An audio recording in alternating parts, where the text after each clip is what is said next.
Okay, let's go.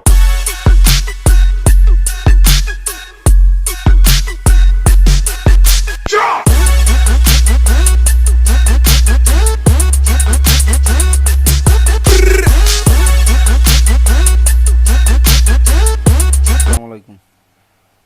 অনেকদিন পর আবার চলে আসলাম আপনার ঘরে হরিণ দেখানোর জন্য। একটা প্রজেক্টে আমরা কাজ করি, এই দিন কালাকুত্তা কীভাবে দৌড়ে যেতেছে।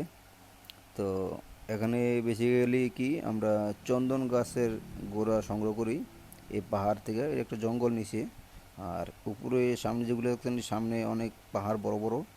আর এর ভিতরে এত হরিণ যা বলার বাইরে। দেন সামনে দিয়ে হরিণ চলে যাচ্ছে, দেন কত বড় হরিণ। তো হরিণগুলা এগুলা বন্দুকের মাধ্যমে শিকার করা হয়। এটা প্রতি বছরে 3 মাস এই শিকারিটা চলে। তো আমি যখন আসছি তখন শিকারিটা চলছিল, তখন মনে করেন বেশি একটা কাজ হয় নাই। এত পরিমাণ